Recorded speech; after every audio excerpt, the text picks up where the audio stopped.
Good morning, everybody. Thank you so much for joining me today. So we are here today to talk about our school's vision statement. And I'm going to share my screen. Give me just a moment. Okay, can everybody see? Yes. All right. So joining me this morning, we have Mrs. Lori Woodrow, who is our interventionist for Title I. We have Miss Yvonne Millirons, who is our EL specialist teacher, Miss Deshana Hudson, who is our guidance counselor, and Miss Tyler Houston, who is a special ed co-teacher for general education. Thank you again for joining me today. And the objectives this morning, we are going to review the vision statement for the school and district. And in doing that, we're going to reflect upon how the campus acknowledges the vision, how achievements related to the vision are communicated, the learning experiences that promote the vision, and the processes that are used to improve morale, which affects the vision. So before we get started in examining the vision statement, how would you all define the word vision in relation to a school setting?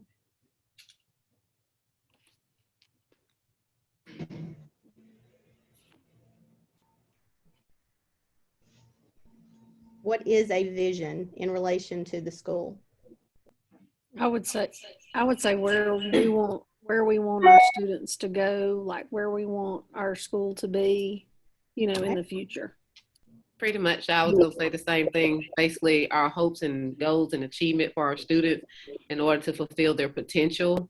Meaning it's almost like wearing glasses. You want to get to that location, you want to get there safely. So basically, their high levels of goals for their future. Okay. And for the EL students, our vision is that they can learn and acquire English and be able to function in the academic settings. Very good. Ms. Hudson, I like how you connected it back to vision as in eyeglasses, seeing where you're going. I like that analogy. Okay, anything else? All right.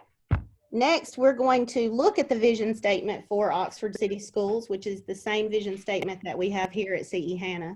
And that statement is, our vision is to be the leader in all aspects of education. From the time a child enters kindergarten through graduation, we want to provide the best instruction, extracurricular activities, facilities, and services, enabling our students to become productive and successful citizens. So take a minute, look over that for just a second.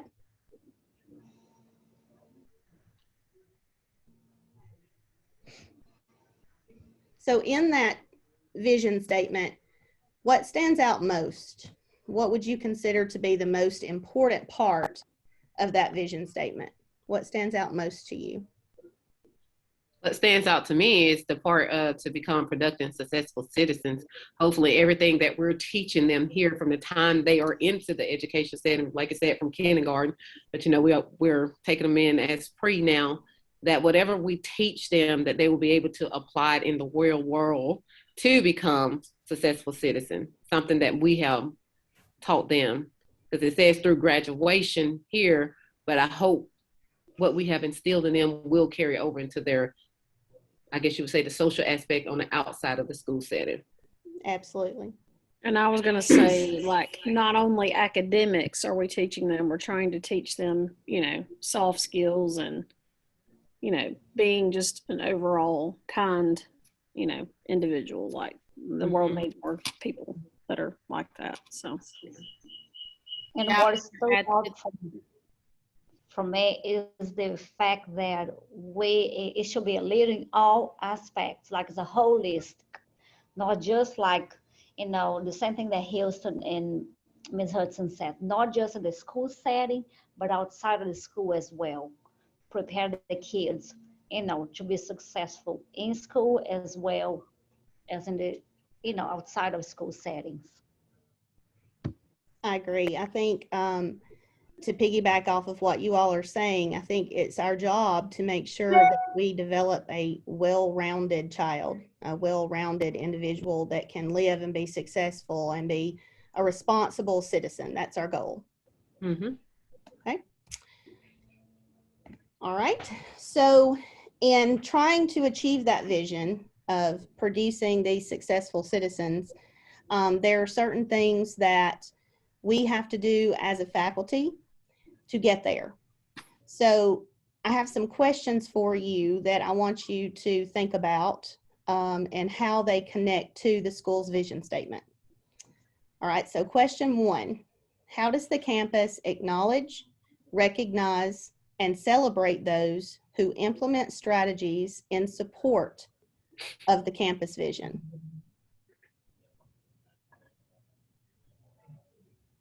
So what are some things that the district or administration or other teachers, staff in the school building do to acknowledge and celebrate the achievements and the strategies that we put forth to try to reach this vision that we have? We have a teacher of the month. You know, we celebrate our teachers. We celebrate our students' growth. Mm-hmm. I think one thing I notice on social media, there's shout outs to our schools when something is taking place that shows celebration and recognizing those things that are happening within the school building. Some of those were just posted recently, I noticed. So yes, definitely. Okay, anything else? And even with the students, you know, them doing their part, you know, how the admins are working towards, you know, just giving them the tickets for starting off on their success, and hopefully that they can keep them based on the things that they're doing in the classroom. And also just recognizing them, you know, sometimes they're posted on Facebook on the things that they're doing inside the school, as well as parents will post them on things they're doing outside in the community that we also want to share here, so that the students also will be aware of what's going on, whether it be inside or outside of school. And a prime example of that, you know, one of our students winning the art show, Yes. you know, from the elementary to middle school students, and she was the first place winner. And, you know, that parent reaching out to us, so we want to share that. So, because that is part of them being productive outside of school. Yes, and adding to that, one of the things I loved about that situation is that student, while she was the one who was actually being recognized, she made sure to give a shout out to the teachers that she felt like sort of pushed her in the direction of even entering the contest in the beginning. So I think things like that really go a long way. I think that's part of developing those relationships with our students, which, as we all know, will go a long way in helping us reach that vision of productive citizens. Okay, anything else on question 1? All right, question 2. How are these contributions and achievements effectively communicated to the staff, students, and community? Well, I think we kind of answered that a little bit in the first one with our Facebook posts, you know, newsletters, teacher using Class Dojo to let parents know what's going on, as well as, you know, the foundation recognizing teachers of the month where they're taken out for dinner. So it's just in various ways how it's being communicated. Okay. Well, and I notice it's not just the school itself communicating. It goes from our board office to our foundation, our educational foundation. The Educational Foundation. That communicates that to the community. Absolutely. So that kind of goes along with, you know, it definitely takes a village. And I personally like the idea that our vision statement is the same for our entire district. It's not separate in each individual building. Mm-hmm. So I think everything that you're saying kind of goes along with that, in the ways that everyone tends to celebrate and communicate those things that we're doing for our students. Okay, anything else to add to question 2? Question 3, how does the campus use innovative thinking, risk-taking, or failures as a learning experience to promote the campus vision?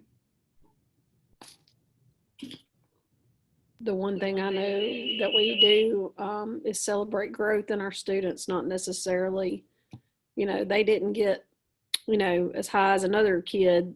We're talking about, intrinsically within themselves, like, did they grow? Like, did they grow from the time that we started in a unit to the end of the unit, or a bit from benchmark to benchmark, so we're looking at not necessarily a failure, but like, did they grow? And on the teacher part of it, just basically encouraging teachers to be leaders. Sometimes, we don't feel comfortable in other areas, but just stepping out and taking that initiative to create new ideas, even though we may think that we are not good at something, but until we take that risk. So just encouraging our teachers to be leaders. And I know that has happened a lot, just, like from our admins all the way up to the board, wanting teachers to be leaders. Just take that risk and let's see, where we go with it. Because it's all about trust. If I'm going to ask you to do something, that means I trust you to create that culture within your building to take that risk. So, encourage teachers to be leaders. And we talk about growth mindset a lot, not just in the core. We are even pulling that into our intervention classes and showing them how growth mindset works across all areas. Okay. Do you all feel that collaborative planning has helped with some of that ability to take risk or to take on new things and share ideas, maybe step outside of their comfort zone a little bit and try something maybe that they've discussed in collaborative planning that maybe they were a little apprehensive to do before? Do you think that kind of environment has helped? Yes, and the fact that like the cross curriculum training and helping each other, whatever is happening in math is happening in ELA, is happening in science. They're collaborating, they're helping each other, they're helping the kids to think outside the box and see that whatever they are learning in one class can be implemented in the other class. So that's really very important.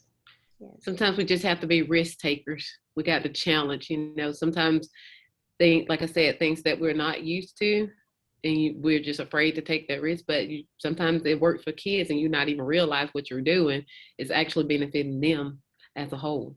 Absolutely. I've heard so many teachers talk about the quality questioning process and some of the response structures and protocols that they're putting in place with those. Things that they may have been afraid to try before. They're really surprised at how well the students take to answering those kinds of questions and being taught how to disagree with someone respectively and things such as that. So, and I also really love what Ms. Houston said about, not comparing themselves to someone else, but really focusing on where they are as an individual and how much growth and success they have. Okay, That was anyone good. like to add anything else? All right, question 4.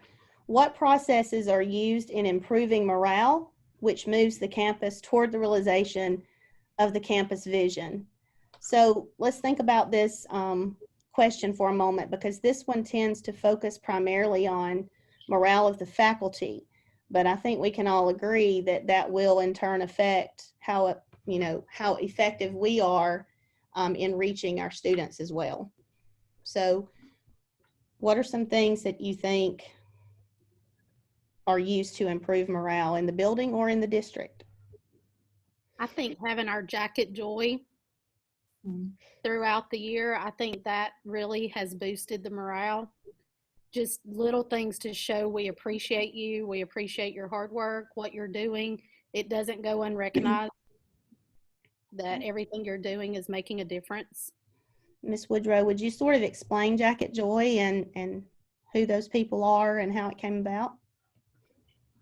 Well, a couple of years ago, we were working with our foundations and our CHAMPS teams, and we were trying to come up with things for incentives, not just for our students. We felt like our faculty, we wanted to provide them some incentives to keep the morale going and let them know that, we are all here to support support one another.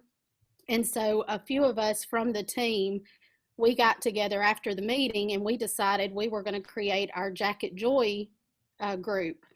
And what we do is once a month, we get together and we come up with some ideas of what we can provide for our faculty.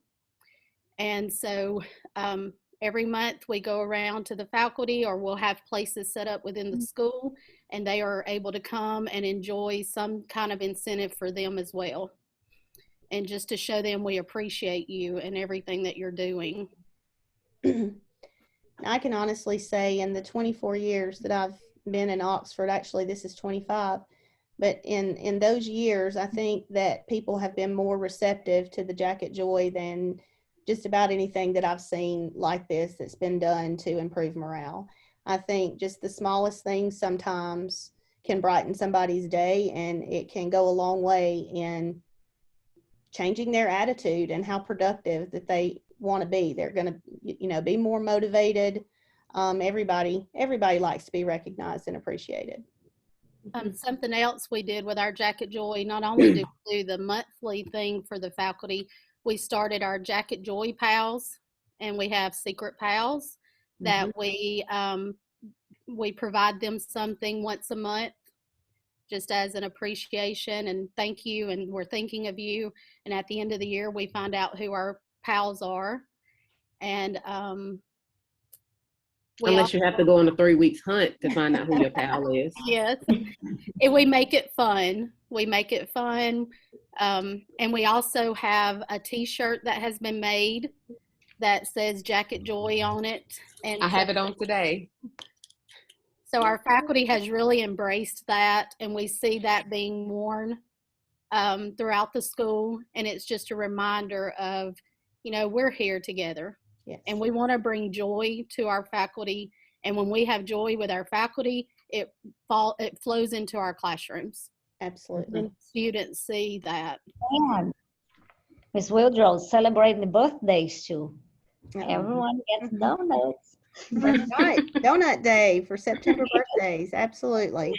Okay. So, and that, like I said, and that just coming from the admins to celebrate that monthly birthday of the people that are celebrating birthdays in that month is really another thing that the teachers are enjoying, that they're being recognized. And things, not just celebration from a school standpoint, when they're expecting their child, to have a little baby shower for them, or if they're about to get married and stuff like that. So it's just like trying to be a family, so they understand that we are here not just for our students, but for each other when we need to lean on each other when we need to. Yeah, and to piggyback off that, Ms. Hudson, I think we all have figured out by now that, teaching is not for the faint of heart. It's hard, it's pressing, and it's wearing most days. So just having things that do increase that morale on campus can go a long way with the teachers. So, all right, anything else we want to add to question 4? All right.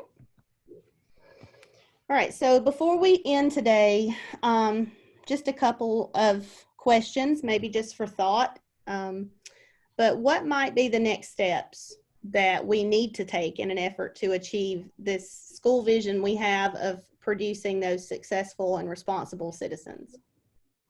And, any kind of suggestions for improvement that you might have? I know that as Champs and Foundations, we talked about, kind of like actually putting some, I know we've already done it in the bathrooms, putting some inspirational quotes, messages in the bathrooms for students to see. We also had thought about doing some in our common areas. So hopefully, in the future, that would be something that would motivate our students and make it feel like home when they come to school. Yes. I love that so much. Mr. David, who is our custodian, he even called me down there because he wanted to know who had gone in and done that. He just absolutely loved it. You never know when something as small of a gesture as that, just having a motivational saying on the wall, is something that somebody needed to hear that day. And, every time they go in there, because that is a place that they obviously have to go on a daily basis. I think that's a great place to post those reminders that they are important and they are special. I think also with our faculty and CIP team meeting just this week and looking at our 30, 60, 90 plan and already having those next steps in mind of where we need to go and what we need to do to get there, I think that was a huge step in the direction. And just continue, challenging the kids, empower them to become, owners of their learning, setting their goals and together working, toward the vision. Right, because the vision is to be the best and, not stopping until we are the best. All right, anything else? Anybody have any closing remarks or comments? Oh, well, I had a, if you go back to your previous slide, I thought we were going to go to what suggestion for improvement. Yes, I was thinking more of, I'm thinking more of what we used to do that we haven't been able to do because of COVID, our parent involvement, yes. Getting them back into the building, because they are a part of our vision. And if we don't have them, then like I said, most of the time we may not get what we're looking for out of our students. So I know, due to COVID, that has slacked off a little bit, but that's one thing I know I've been talking about with another teacher. We need to get our parents back in the building. Yes, thank you so much for bringing that up. I do agree with you. That is so important. Those students need to know that it is definitely a partnership between the school and home. And we do have, I know we haven't done them in a while, but we do have an upcoming student-led conference, which will be the first time I think that parents have been in the building in a while. And, they're in that active role. The students are, as far as presenting their growth and where they are and sharing some of their accomplishments with their parents. So yes, thank you, Ms. Hudson. I'm glad you mentioned that. Anything else? All right, well, if not, thank you all so much for taking time out of your day to be with me. I really appreciate it and value all of the input that you have given. So I hope you all have a great Friday, and fall is in the air. We're almost to fall break. I think I put in an email earlier that I can smell it. It's so all right, y'all have a great day. You too. And thank you so much. Thank you. Bye-bye.